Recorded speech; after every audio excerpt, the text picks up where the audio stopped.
This is Focus on Your Health. It's brought to you by Kingman Regional Medical Center in historic Kingman, Arizona.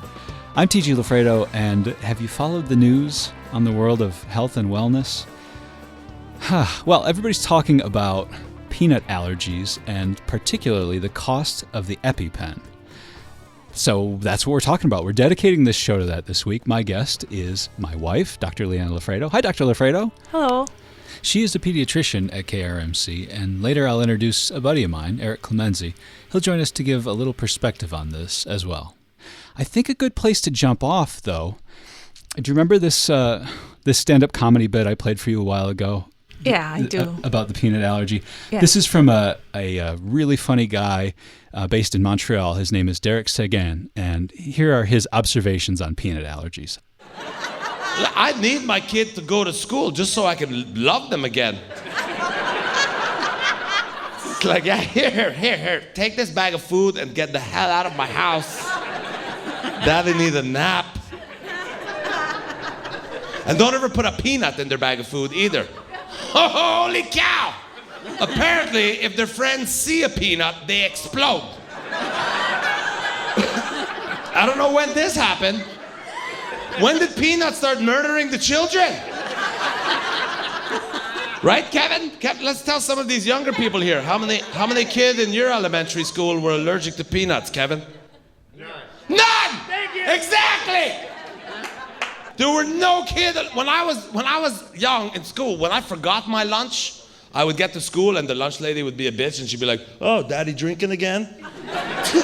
And then she would give me the free school supplied lunch was a peanut butter sandwich.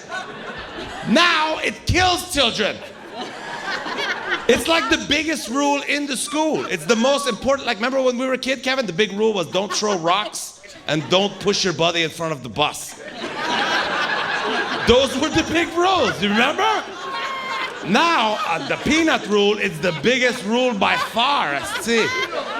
Like a O. Henry Bar rapper could blow through the schoolyard, and they're like, "Peanut sighting in Sector 7, shut it down!"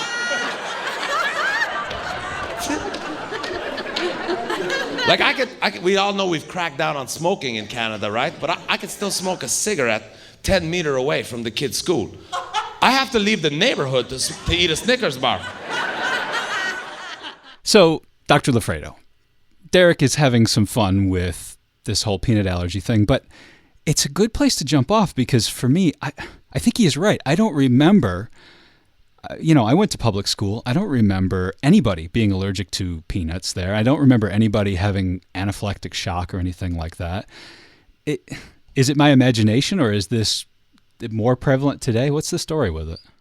It seems like it's more common. In 2010, there was a study by the Food Allergy Research and Education group stating that between 1997 to 2008, the number of patients or people who've had peanut allergies have tripled.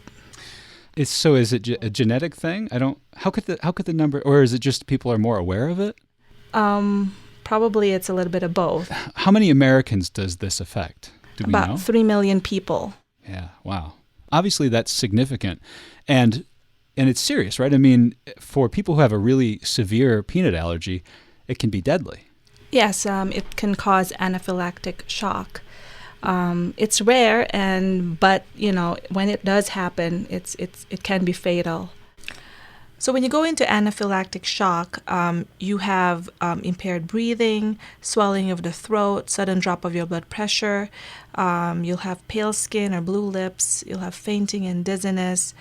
And because of the hypotension or the sudden drop in blood pressure, you go into shock. And if you don't get treatment right away, this can be fatal. Peanut allergies are important because it's one of the most common causes of anaphylactic shock among foods, along with other tree nuts, fish, and shellfish. And also, historically, when I was in medical school and even in residency, we were told that you don't outgrow a peanut allergy. But new research, new information has come out that about 20% of people outgrow their peanut allergy, but there's still that, significant 80% of people So this is a lifelong condition for most patients with peanut allergy. So go over the mechanics of that. What happens when someone goes into anaphylactic shock? So when you have anaphylaxis, your body has a severe reaction to the allergen. So in this case, peanuts, and it triggers your immune system to. It affects all of your organ systems. So you could have. It could affect your skin. You could have hives initially, but then you'll have difficulty of breathing because it can affect your respiratory system, and then it can affect your cardiovascular system. You go into shock.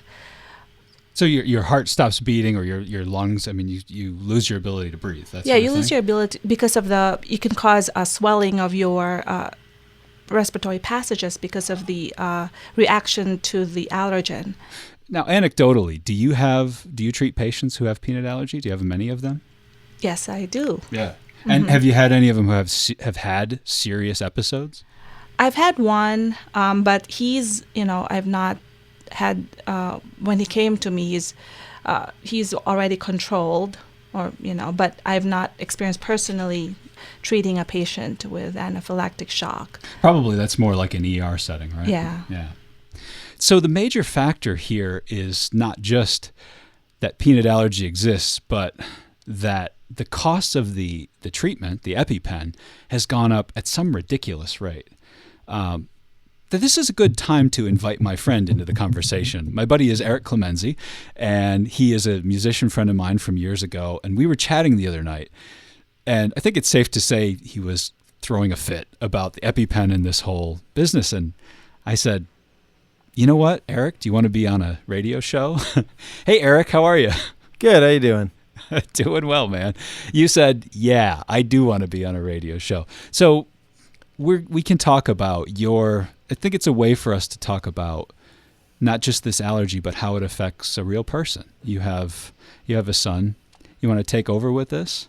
Sure, yeah. So I have a son. He's currently 7, and I don't know. I can't remember the exact age we figured out he had a nut allergy. Maybe around 1 or 2, and it was one of these things like where we were just, hanging out one day, and my wife's like, "Well, you know what? We got to figure out if he can eat peanuts or peanut butter, and we just got to kind of see what happens," because we were, a little bit nervous about it. And again, I can't remember the exact timeline. My wife would remember better. But yeah, so we just, one day she just gave him a little bit of peanut butter just to see what happens. And he ended up breaking out around his mouth. Mm-hmm. And so we're like, oh, okay, I think we got a peanut allergy here. And, shortly after that, we, started visiting an allergist.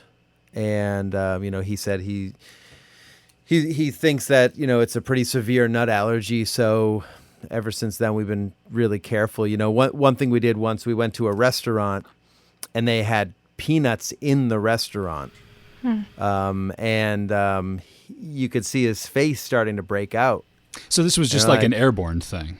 Yeah. So yeah, it's one of those things. So even just the air can make a difference. So, we basically just avoid any situation, where it's either, in the air or, in food, and even at this point too, we have to read pretty much every label to make sure that the facility that the food that we buy, that, that it's produced in a nut-free facility. And you would be amazed, when you're picking up like a jar of salsa, you wouldn't think like, oh, you got to make sure it's in a nut-free facility, but there are brands of salsa that he can't have because on the label it says, this is produced in a facility that processes peanuts. So the major part of this conversation has really been the runaway cost of the EpiPen. And we've all been doing research. Lyanna, do you have, or Dr. LaFredo, do you have something you want to share about that? Okay, so I did some research and I found that the price of EpiPen had increased from $100 in 2007 to $600 this year. And it coincided with the when Mylan Pharmaceuticals bought the rights to EpiPen from Merck. Right. So before it was like not even $100. I think it was like $90-something dollars. Yeah. So it's an increase of like 600%. Yeah. And we're not breaking the news story. I mean, everybody has heard that by now, right? Mm-hmm. Eric, I know you guys have been dealing with this. Yep. When you first, so it's been years now that you've had to have the EpiPen. Yeah. Do you remember what the cost was when you guys had to get your first prescription?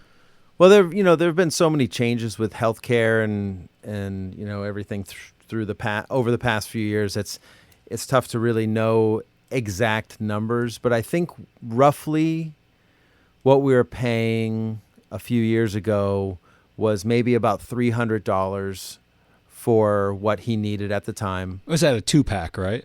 It was a 2-pack, yeah. And this was before he was in school. But now that he's in school, we have to have 2 at school and 2 at home. It's required. And so now our current price, and I'm self-employed and I don't have the best health care coverage. So prescriptions and EpiPens are not covered. So we are looking at approximately $1,300 out of pocket. God. And then but the folks at Mylan give you these zero copay cards. They don't actually work for someone like me. They don't work. So they effectively take $100 off the price of a 2-pack. Wait, when you say they don't work, it's like, why don't they work? I don't get it. I believe because of my high deductible plan, right. And we have 0 prescription coverage. So basically, when I go to the pharmacy, I'm paying full price for pretty much everything, unless you can get a generic or whatever. But got it. So, Dr. LaFredo, do you have? Let's just say you have a patient who has a severe peanut allergy, needs an EpiPen, but whose parents don't work, have no ambition of working, right? And they essentially live on state aid. Can that child get an EpiPen? Yes, because the state, like Medicaid, pays for it. Right. So does it end up with someone like Eric he makes too much to get it for free, but he has a crappy insurance plan. So is that the deal? Then he has to. Got it. So once this whole media fervor started, Eric, this Mylan CEO, Heather Bresch, she tried to go into damage control. She showed up on the news and she said, wait, we're giving away these vouchers. Is that the same voucher you're talking about? Yeah, so essentially the voucher, and you have to be really strategic on how you use it, because if we go to the pharmacy and we want to get his full prescription so he can not only go to school, but we can have a pack at home, the $1,300 is only dropped by $100. So we actually have to stagger when we get his prescription. So with the original $100 off coupon, it would be like, okay, we got to get one now, and then we have to wait, and preferably until the next pen expires, which is like a month from now, or when we started filling the prescription. So you have to stagger them so that you can get the extra $100 off the next 2-pack. So essentially, we're going to have to do the same thing again with this new coupon. So we're going to go once, get his prescription for school, save $300.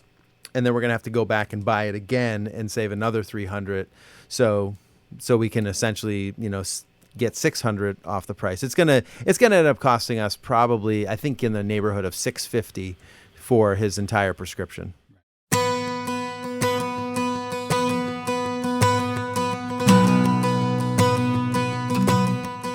It's time for a quick break on Focus on Your Health. We'll be back for more in just a moment. Stick around.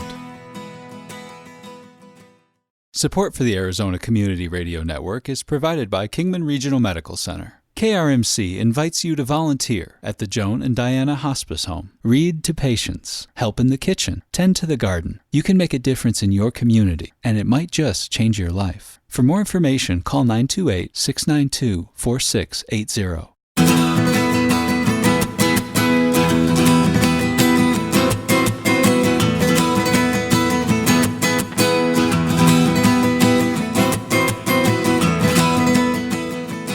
And welcome back to Focus on Your Health. I'm TG LaFredo, and this week we're talking about peanut allergies and the runaway costs of the EpiPen. My guests are Dr. Lyanna LaFredo, she's a pediatrician at KRMC, and my buddy Eric Clemenzi. His son is 7 years old and he has a peanut allergy, and so the family is dealing with these costs. It's hard to deny, Mylan has developed this incredible racket. I mean, they're running a major scheme. I was watching the CNBC interview with Heather Bresch, and it was Brian Sullivan interviewing her. I have some clips from that, and just play a couple of them for you here.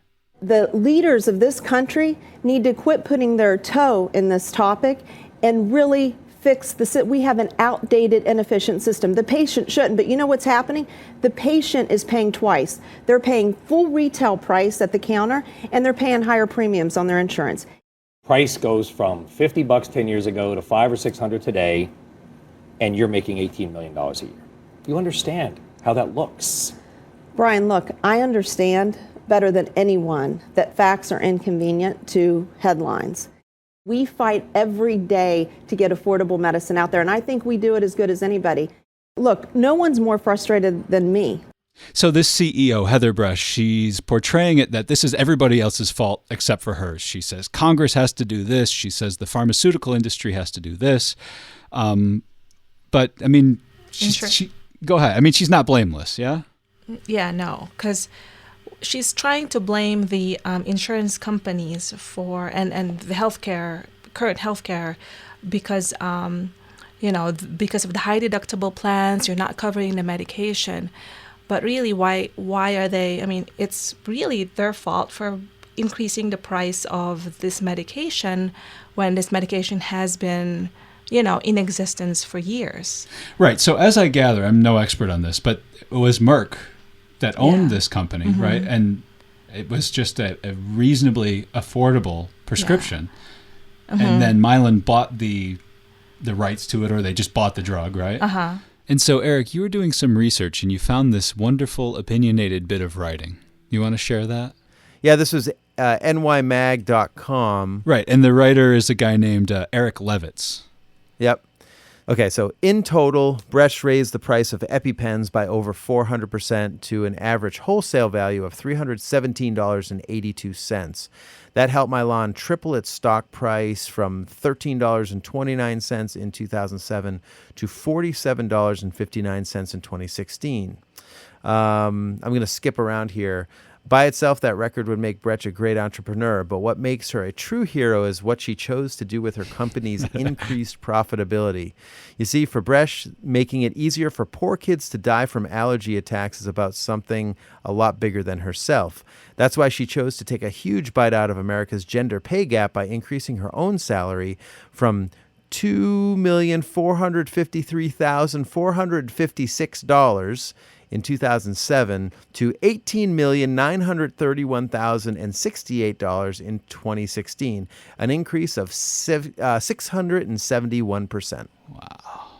This is filthy, right? I mean, can we just say it? This is just like these people are cretins. I mean, can we say that? Is it?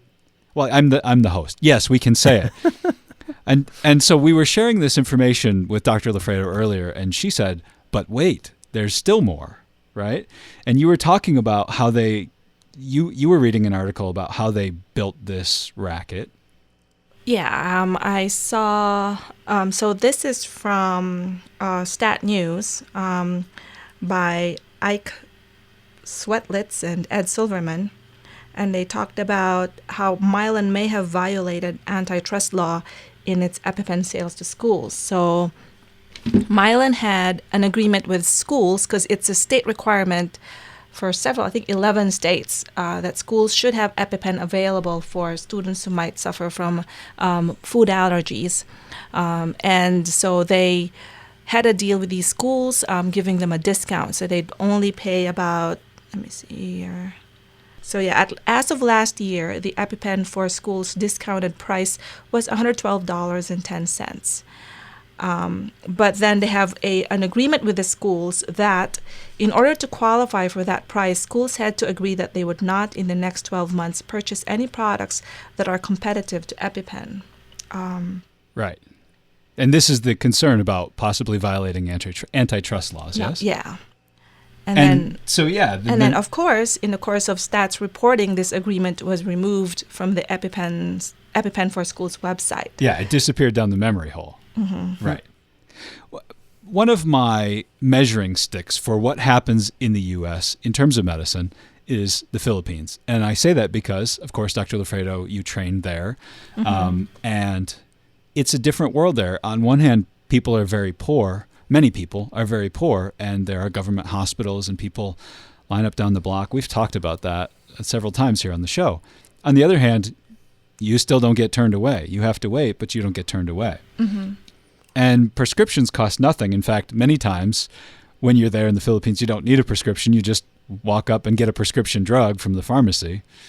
I know because I did that before. So I was there. I had some kind of rash thing going on and tropical heat, and I was supposed to have a prescription and I didn't. And the guy just, here's your drug. So it's a different world. And I started thinking, what does it cost to have an epinephrine shot in the Philippines? What do you know about that?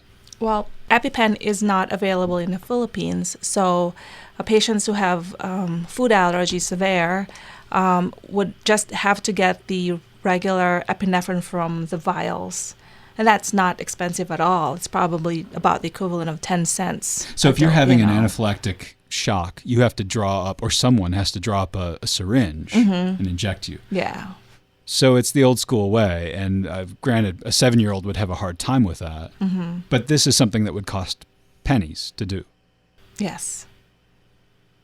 Right. Epinephrine itself, the drug itself, it's been in existence since 1901. Yeah, that's what we found out. And so it's just the it's the delivery system that they're patented for, and that's what they're making money on.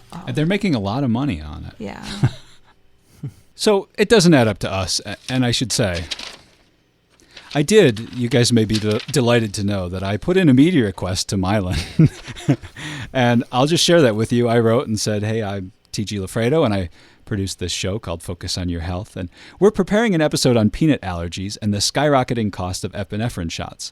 I would like to invite Mylan CEO Heather Bresch to be my guest on the program. Now, of course, I would probably need one of those adrenaline shots if I heard anything from them. At this point, I haven't. But, I tried. So, Eric, you are, I probably should have mentioned this in the beginning, but you are up in you're on the northeast coast of Massachusetts, yeah? Correct. EpiPens or their equivalent are much, much cheaper in Canada. Did you ever look into that? Well, I happened to... I was up there actually for a concert last summer, and just for the heck of it, I was like, hey, I'm just gonna walk into a pharmacy and just see how much they are there, and it was really funny because the pharmacist, I said, hey, do you guys have EpiPens? And they're like, oh yeah, and like, do you have your prescription? I'm like, I don't have a prescription. They're like, well, you need a prescription because these are way too expensive. And I was like, tell me how expensive they are. And she's like, they're $80 for a 2-pack. Or no, it was $80 each. Excuse me, $80 each. Okay. So I was like, holy cow, are you kidding me? Because, last year we were looking at... And that was 80 Canadian as well. Oh, yeah. So, I mean, but yeah, because last year we were looking at, I think, between $1,400 and $1,500 for the prescription, somewhere around there. You and I were talking the other night, Eric, and you said, this is a chance for this is a chance to reconvene the Yiddish Invasion. So we should introduce that. So the Yiddish Invasion is this project band that you and I have had on and off over the years, and we just sort of get it together. We work long distance. We're on opposite sides of the country, but we work via internet now. And now and then when there's something we need to comment on, I would say the Yiddish Invasion's greatest strength is its ability to give someone the finger. Does that sound about right? I guess if you want to put it that way. So we write these songs that are parody and satire and sometimes rather angry. And you said we should reconvene the Yiddish Invasion for this, and I said, "Oh my!" And because it doesn't take much inducement for me because it's my favorite project. And let's clarify: when you say we write these songs, it's like we come up with a concept.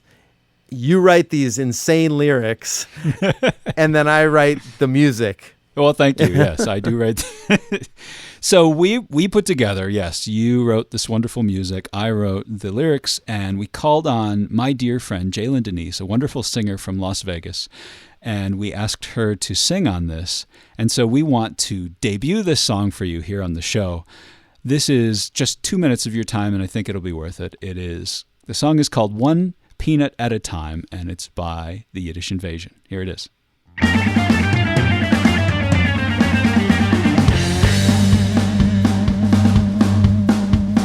I live on a hill behind an iron gate. I got silver spoons and golden plates. I trust fund kids, the future's bright, cause I paid the nannies to raise them right. I got all the means and all the money, and my staffers tell me I'm so funny. How'd I get here? I smile and shrug. I make my living selling drugs. I'm not a pharmacist, but I've got the potion. I ain't no chemist, but I have the solution. I'm not a shrink, but I know your fears. I ain't no doctor, but I got the cure. I make my millions one sick kid at a time.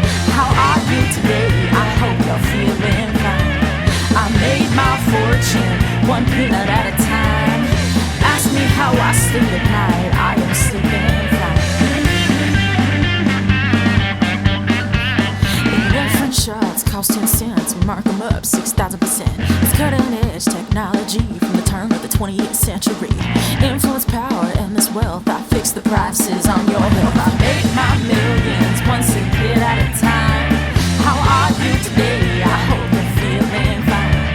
I made my fortune one peanut at a time. Ask me how I sleep at night. I am sleeping fine.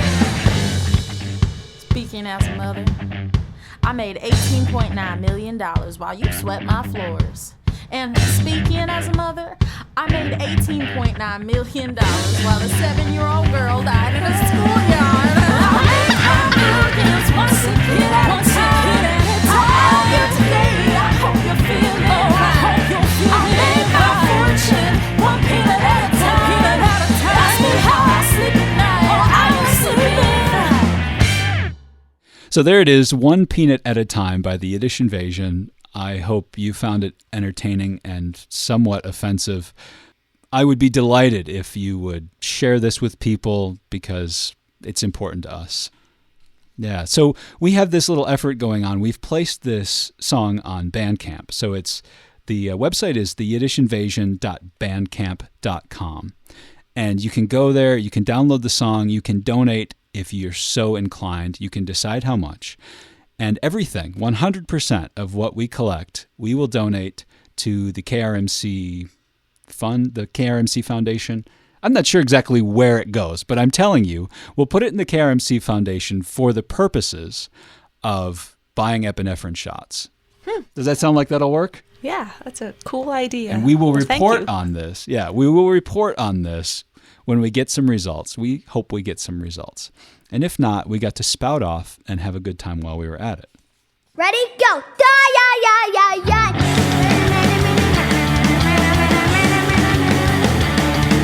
I produced a microwave. Time what you say in here, and can hear what you say.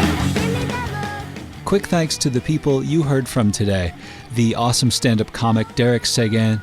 His website is derekseguin.com. We borrowed a couple of clips from CNBC, thanks to them. Thanks to statnews.com and also nymag.com. And thank you to the fantastic singer-songwriter Jaelyn Denise. And thank you, Eric Clemenzi and Dr. Lyanna LaFredo. Thank you. Thank you. And no thanks to Mylan and Mylan CEO Heather Bresch. I'm TG LaFredo, and if you'd like to reach me, you can send me an email at foyhradio@gmail.com. That's Focus on Your Health. foyhradio@gmail.com. Thank you so much for listening, and we'll catch you next time.